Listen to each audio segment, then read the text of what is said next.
आइए, सुनिए, देखिए, समझिए सनातन सत्य। जैसी दृष्टि वैसी सृष्टि, दृष्टि विज्ञान।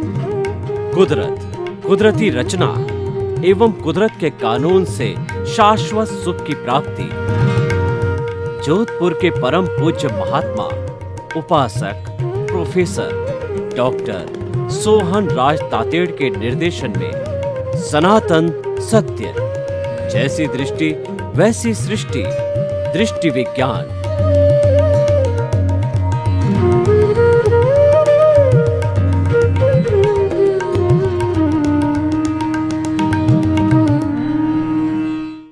भाई और बहनों, मातृशक्ति को नमन। आज का बहुत सुंदर विषय, मृत्यु के बाद क्या। देखिए, जब तक हम जिंदे होते हैं तब सारे कार्य करते हैं। गृहस्थी के करते हैं, परिवार के करते हैं, जीविकोपार्जन के करते हैं। राजनीतिज्ञ होता है, वो राजनीति का काम करता है। विद्यार्थी होता है, पढ़ता है। और टीचर होता है, वो पढ़ाता है। वकील होता है, वकालत करता है। किसान होता है, वो खेती बाड़ी कर। सब अपने अपने काम करते हैं। जब हम जीवित होते हैं तो कर्मों के अनुसार, उदय और प्रारब्ध के अनुसार हम अपने अपने मन वचन काया से कार्य करते हैं। परंतु जब आयुष्य समाप्त हो जाता है और हमारी अंतिम सांस होती है और डॉक्टर कह देता है कि now he is dead, he is no more, और ये आत्मा इस शरीर को छोड़ देती है और जो है वह पीछे मुर्दा रहता है, जिसको परिवार वाले आते हैं, शमशान में ले जा कर के जला देते हैं, एंड टॉपिक क्लोज्ड। देखिए, मृत्यु के बाद क्या होता है, ये देखने वाली बात है कि जब हमारी मृत्यु होने वाली होती है तो उस समय में हमारी मूल स्वरूप की जो आत्मा होती है, जिसकी प्रेजेंस होती है, और उसके साथ साथ के अंदर वह तो अक्रिया होती है, वह हिलती डुलती कुछ नहीं होती है, और एक अज्ञान होता है जिसके कारण ही ये आत्मा भव भवांतर में घूमती है, जिसको कार्बन शरीर कहते हैं, जिसको कॉजल बॉडी कहते हैं, और जिसको कर्म शरीर कहते हैं। अलग अलग लोगों ने, अज्ञान के अलग अलग धर्मों ने, 365 तरह के कुल धर्म है दुनिया में, उन सभी ने अपनी अपनी तरफ से जो अज्ञान का नाम दिया, लेकिन अज्ञान नाम है वो सर्वसम्मत है, और इस अज्ञान के कारण ही आत्मा जन्म जन्मांतर में 84 लाख जीवा योनि में घूमती रहती है। तो कार्बन शरीर मौजूद है, क्योंकि अगर कार्बन शरीर समाप्त हो जाता है तो उस समय में केवल दर्शन हो जाता है, और उसकी स्थिति हम अलग से बताएंगे। हम तो नॉर्मल व्यक्ति की बात करते हैं जिसका कार्बन शरीर अभी मौजूद है। तो पहला तो मूल आत्मा जो अक्रिया है, कुछ भी नहीं करती, और दूसरा जो हमारा कार्बन शरीर है वो दबी हुई भावनाएं हैं, जिसको हम अचेतन मन कहते हैं, और मूल रूप में ये 8 कर्म, ज्ञानावर्णीय, दर्शनावर्णीय, वेदनीय, मोहनीय, आयुष्य, नाम, गोत्र और अंतराय, इसका एक पुलिंदा है, इसका पूरा का पूरा एक चिट्ठा है। तो ये जो है वह, इसमें से 4 तो घाती कर्म हैं। 4 घाती कर्म के अंदर एक ज्ञानावर्णीय, दर्शनावर्णीय, मोहनीय और अंतराय, ये 4 तो घाती कर्म है, और वेदनीय, आयुष्य, नाम और गोत्र जो है ये अघाती कर्म है। तो ये हमारे शरीर से जुड़े हुए हैं, पुण्य पाप से जुड़े हुए हैं, और जो घाती कर्म हैं वो संसार में भटकाने वाले होते हैं, वो आत्मा की घात करते हैं। तो अब देखिए, ये कर्मों का पुलिंदा एक वेयर हाउस है, एक गोदाम है, जो गोदाम तो अपने आप हिलता नहीं। अब एक अक्रिया है और एक गोदाम है, तो इनको हिलाए कौन? इनको हिलाए बिना आत्मा दूसरे शरीर में कैसे जा सकती है? तो हमारा एक तेजस शरीर होता है, तेजस शरीर धक्का देता है, उसमें इनर्शिया होता है।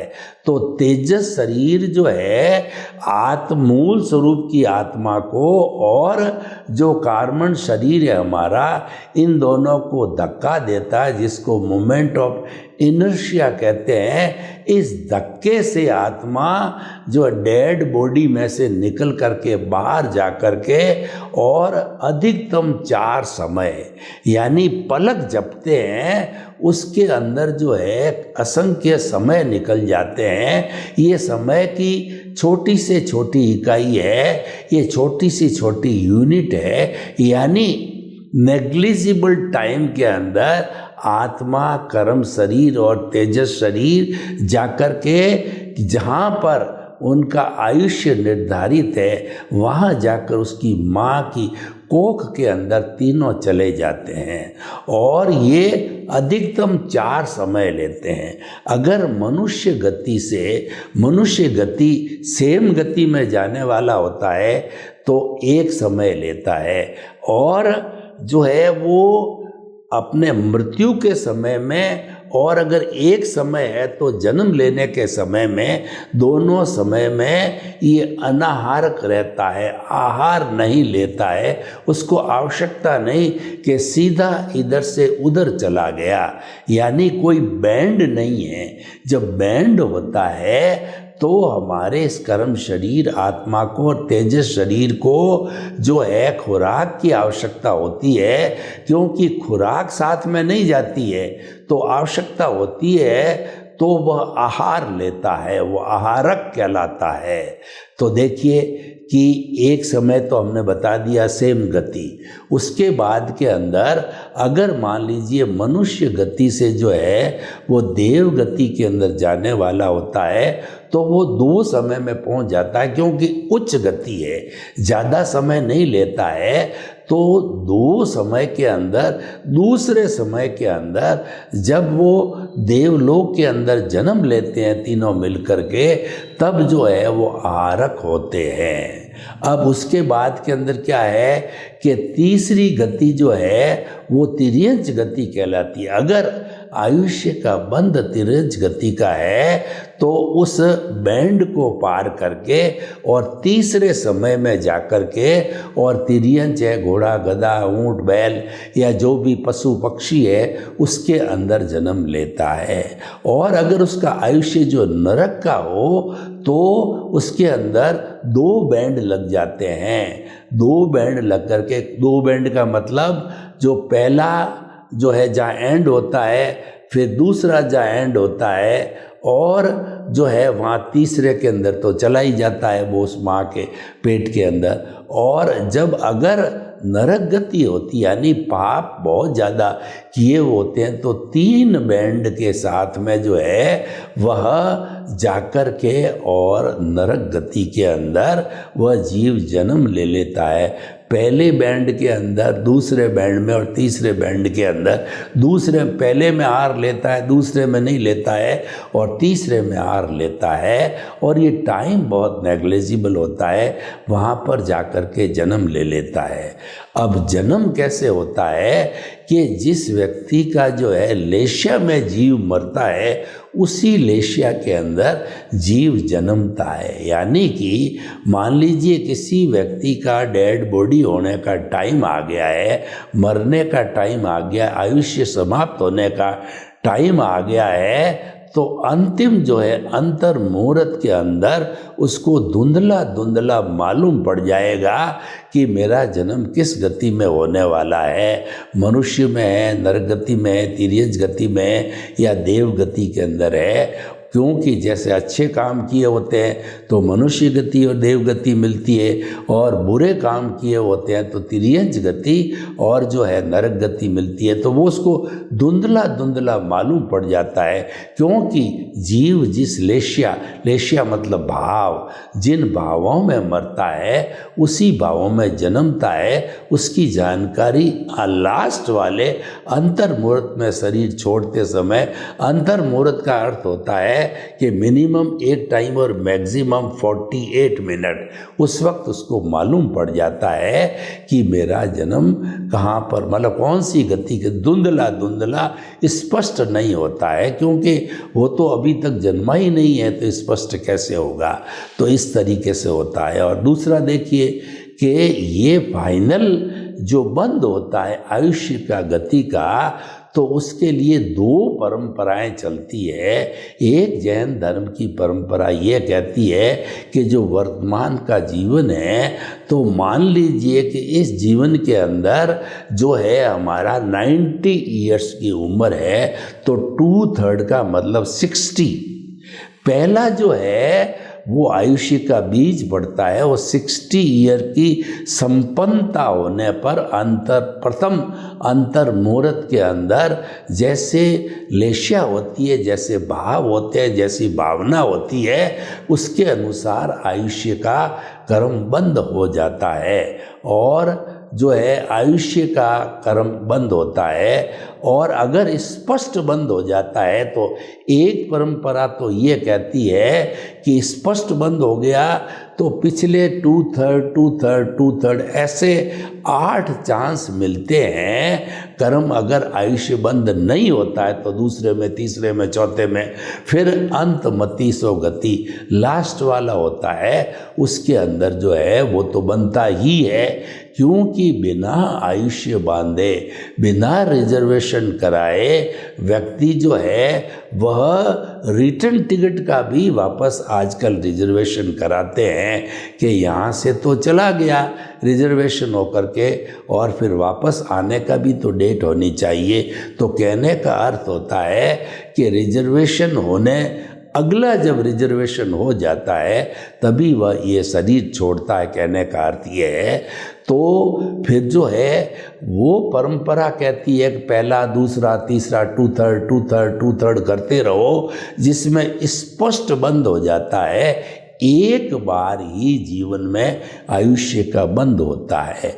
लेकिन एक दूसरी परंपरा ये कहती है कि पहले का जैसा फोटो पड़ा आयुष्य का, दूसरी बार के अंदर वह उसमें करेक्शन कर सकता है।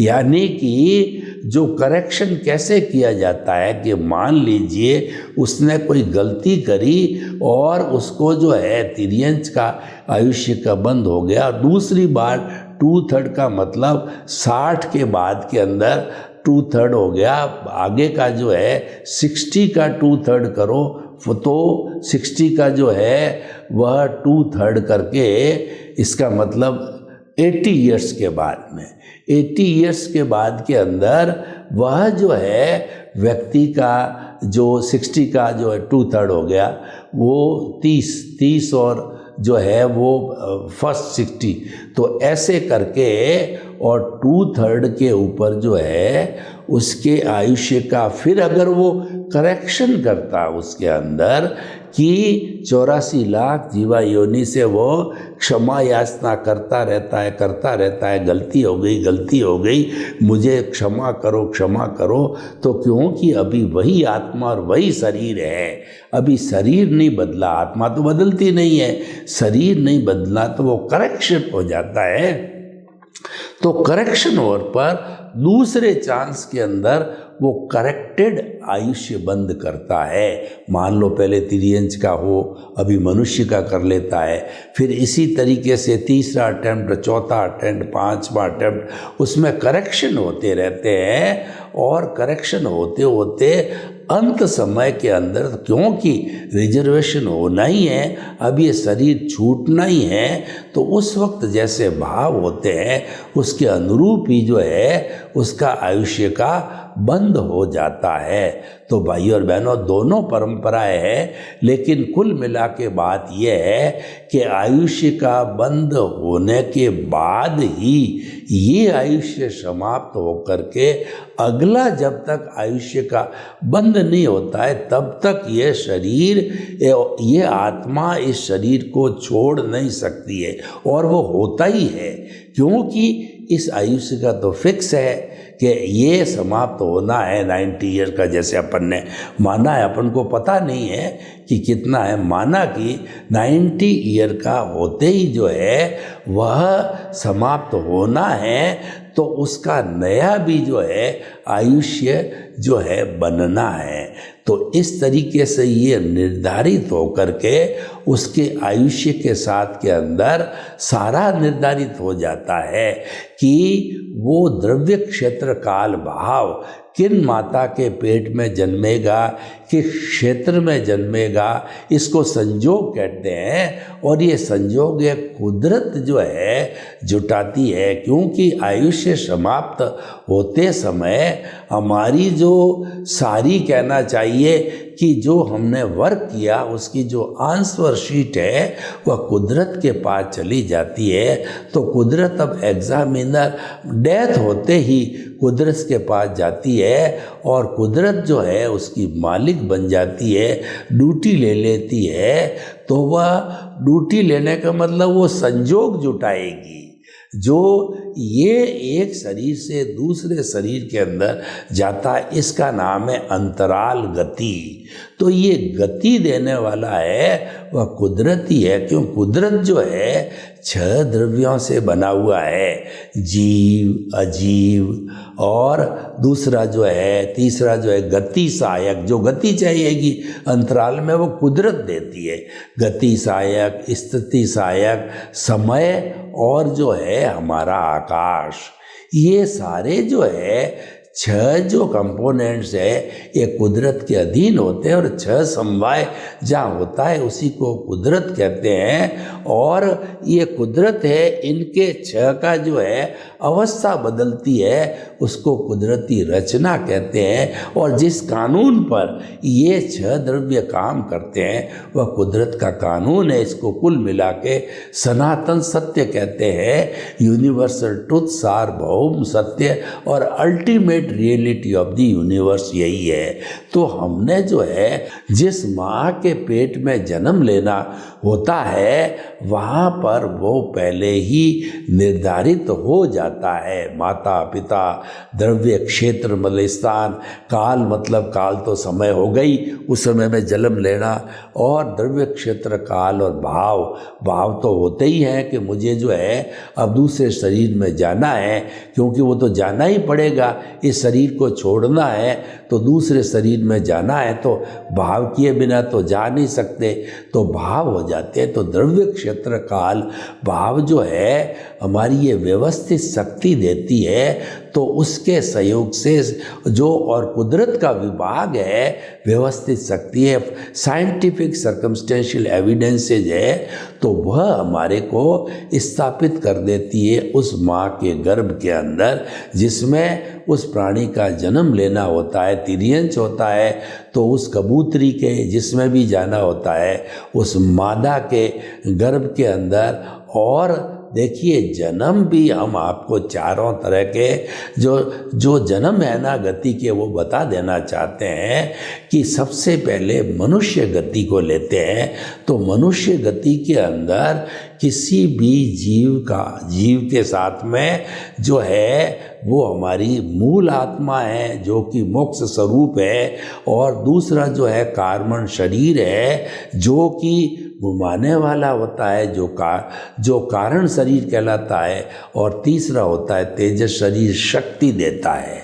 सारा जो है हमारी बॉडी को शक्ति देने वाला होता है वो तेजस शरीर होता है, और आत्मा की जो शक्ति होती है उसको लब्धि वीर्य कहते हैं। शरीर की शक्ति को करण वीर्य कहते हैं, यानी कि जो तेजस शरीर है वो लब्धि वीर्य पैदा करता है, और करण वीर्य का मतलब होता है विटालिटी।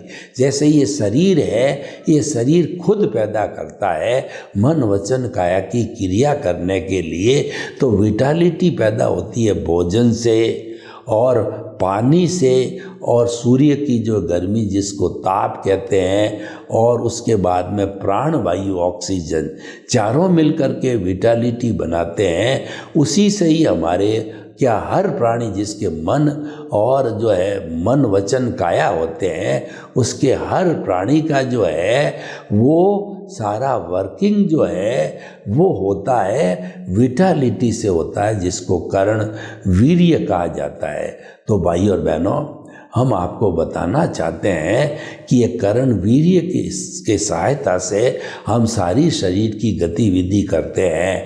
तो ये हो गई बात जो है मनुष्य के जन्म लेने की, जिसको जब वो स्थापित हो जाता है, जिसके अंदर पिता का शुक्र होता है, माता का अंडज होता है, ये दोनों आत्माएं मर करके, और तीसरी आत्मा जो आ रही है भीतर, उसको भ्रूण कहते हैं। ये भ्रूण है, एम्ब्रियो है, ये जो जन्म लेता है और 9 महीने के बाद में ये बच्चा बन के शरीर के बाहर आता है और जन्म लेता है। तो ये तो हो गया हमारा मनुष्य गति का। उसी तरह से तिर्यंच गति में जो मादा है, देख लीजिए गाय है, तो गाय के पेट के अंदर वह जो जीव है इसी तरीके से जाकर के और जन्मता है। फिर जितना समय होता है वो बछड़े के रूप में, बछड़ी के रूप में जन्म ले लेता है। ये तिर्यंच गति हो गई। इसमें पक्षी भी अंडा देते हैं और चूजा निकलता है, फिर अंडा फूटता है, उसमें से चूजा निकल के और वो कबूतर वगैरह, चिड़ी जो बननी होती है वो बन जाते हैं। और एक होता है हमारा समूर्छन जन्म। तो ये तो बात हमने करी आपसे गर्भज की। एक समूर्छन जन्म होता है। उस समूर्छन जन्म में क्या होता है कि प्रकाश, सूर्य, आर्द्रता, ये एनवायरनमेंट जब मिलता है तब ये जीव पैदा होते हैं। यानी जब वर्षा होती है तो ये सारी जो है सुविधा मिल जाती है, पानी मिल जाता है, आर्द्रता मिल जाती है और प्रेशर मिल जाता है, और उसके बाद में जो साथ के अंदर जो है वो सारी ह्यूमिडिटी वगैरह सब मिल कर के, और असंख्य अनंत जीव जो है वो बारिश होते ही अलग अलग तरह के अलग अलग रंग के, एक इंद्रिय, द्वेंद्रिय, त्रिंद्रिय, चतुरेंद्रिय और मनुष्य के जो है ये जो थूक, पेशाब, खून जो अशुद्धियाँ हैं उसमें जो है जन्म जो है असंगी पंचेंद्रिय मनुष्य भी जन्म ले लेते हैं। ये सारा समूर्छन कहलाता है। और एक जो जन्म होता है, पहला गर्भज हो गया, दूसरा समूर्छन हो गया, और एक जो जन्म होता है ओपपातिक। ओपपातिक का अर्थ ये है कि जो देवगति होती है, वो ये जो औदारिक शरीर होता है, इन सब का जो कि गर्भज होते हैं, वो औदारिक शरीर यानी वो मांस, मट्टी, हड्डी से बना हुआ होता है। वो मांस से और जो है वो मांस और मज्जा इत्यादि वगैरह वो हड्डियों से बना हुआ होता है। और एक शरीर जो कि नारकी का कहिए या देवगति का कहिए, ये मोम का शरीर होता है। तो ज्यों ही कोई भी देवगति में जन्म लेने वाला होता है तो वह वहाँ पे अलग अलग जो देवलोक होते हैं, जैसे कि 12 देवलोक होते हैं और 5 जो है अनुत्तर विमान होते हैं, 9 नवग्रही बेतोत, कुल 26 देवलोक होते हैं। तो इन 26 देवलोक में जिसको जहाँ पे जन्मना होता है, द्रव्य क्षेत्र काल भाव के अनुसार जो है वो जीव जा कर के वहाँ सैया बनी रहती है, वहाँ बेड बने रहते हैं। उन बेड को टच होता है और वो तुरंत युवा हो जाता है। और वो शरीर होता है वो मोम का होता है। मोम का मतलब होता है वो अपने आप फटता है। हमारा शरीर जो है पशु पक्षियों का शरीर है, औदारिक शरीर है, उसको तो जलाया जाता है या गाड़ा जाता है, परंतु उनका तो अपने आप फट जाता है।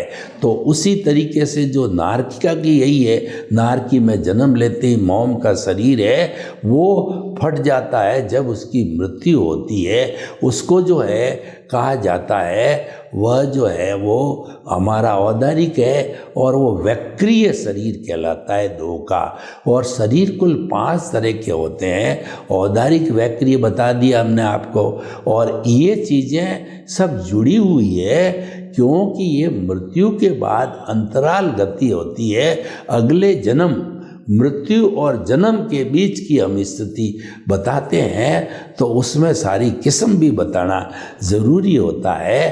तो औदारिक वैक्रिय एक आहारक शरीर होता है, जो कि साथ में गुण स्थान के अंदर जो लोग होते हैं वो जो है वो अपने गुरु के पास में छोटा सा जो है आहारक शरीर को भेज करके और वो प्रश्न का उत्तर मंगा देते हैं। तो वह उत्तर जो है मंगवा करके पुनः जो है एक हाथ का पुतला वापस आ जाता है, यानी वो मंत्रित शरीर जाता है। सिर्फ एक हाथ का पुतला होता है और मंत्रों के द्वारा वह गुरु के पास या जिसके पास भेजना जाता है। औदारिक वैक्रिय आहारक और तेजस कारमण तो जाते ही हैं हर शरीर में, आपको हमने पहले ही बता दिया।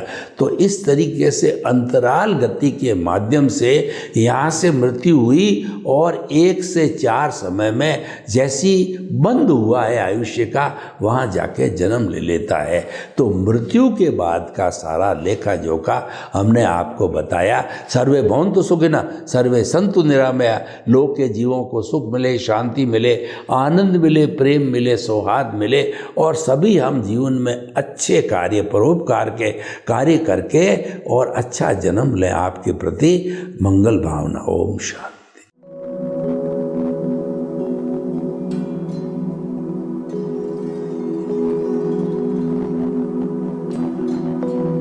एक ऐसा अंतर्राष्ट्रीय ख्याति प्राप्त मानव जो गुरु प्रेरणा से पिछले 20 वर्षों से वानप्रस्थ जीवन जीते हुए 24 घंटे मानवता की सेवा में संलग्न है। एक ऐसा मानव जो अभी राष्ट्रीय, अंतर्राष्ट्रीय टीवी चैनलों पर 7,500 एपिसोड के माध्यम से सनातन सत्य, आत्मविज्ञान एवं पुनरुत्थान व्यवहार एवं निश्चय जगत के जीवनोपयोगी विषयों पर हृदय स्पर्शी प्रवचन कर चुका है।